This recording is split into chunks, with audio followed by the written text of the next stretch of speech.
I think in the current pandemic, Umesh, just wanted to hear from you a little bit on Omicron. Do you have some thoughts to share with our audience on that? Because everyone's been worried about it, and we'd love to hear what you have to say.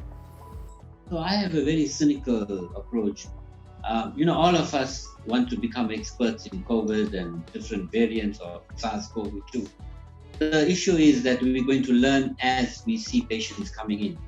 Our experience in South Africa, and certainly, working with my primary care practitioner colleagues, my pulmonology colleagues across the country, South Africa, firstly, I want to set the record straight.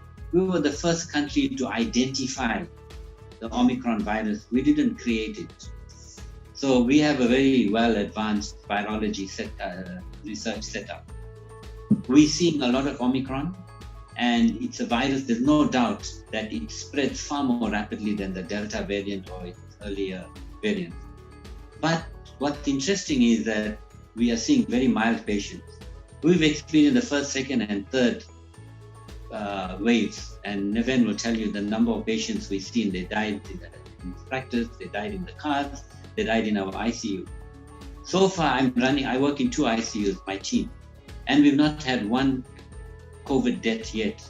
Others have in certain patients and certainly in the unvaccinated. So the message, the experience we have on the ground in South Africa is that it's a virus that spreads far more rapidly, fortunately extremely mild, and if you are vaccinated, I think you have even milder symptoms and the mortality rate is low.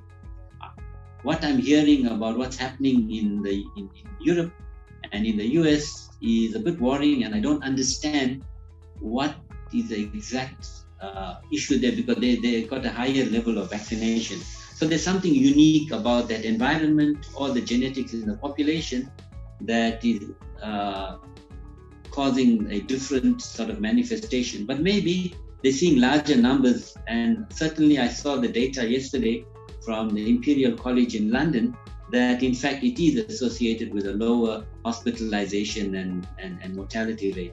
So I think with the world over, this is a milder disease.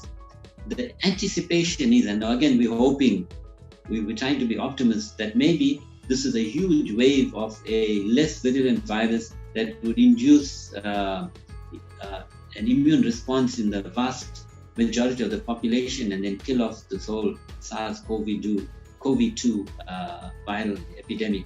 So let's hope for that. But in general, our view is that it's a mild disease and the mortality is extremely low.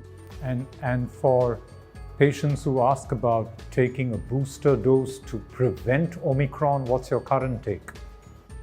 My current take is that that's the best we have at the moment, and that's what we should do. We should follow the cue from the epidemiologists and our healthcare providers, namely the government's plan.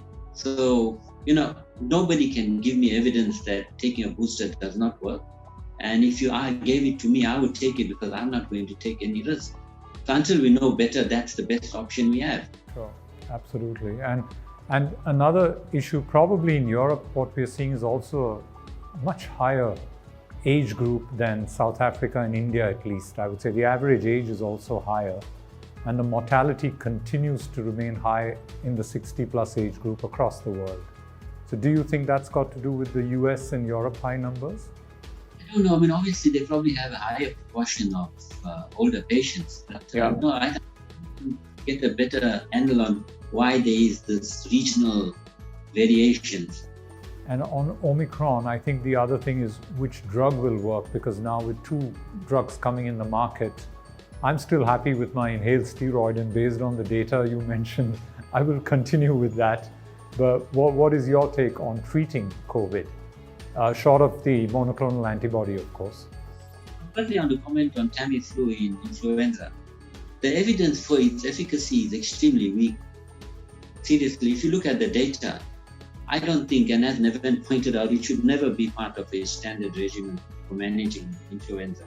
Then when you look at SARS-CoV-2, you look at the remdesivir data, it's extremely weak data that it did anything. Sure. But because we're desperate, we would latch onto anything. The data for the new drug, like the Pfizer drug that's been recently approved by the FDA, looks very encouraging. Let's see what happens in the field with people using it and what the experience is. For me in South Africa, the vast majority of our patients just need symptomatic because they're all recovering. We should not rush off and start prescribing these expensive drugs when we're not sure that we really need it and that it is actually making a difference, because what it's doing is adding to the cost of healthcare without a expected benefit. Sure. And I have no authority on it. We work on the ground, and when we're desperate, we do what we have to do. And unfortunately, in medicine, desperation sometimes leads us to do stupid things like prescribing ivermectin. Yeah, I agree with you. In fact, molnupiravir, one of the concerns was, and I think that emerged out of some South African data, that if you don't prescribe it for the complete course, you're actually increasing the chances of another new mutant strain. Am I right, Umesh?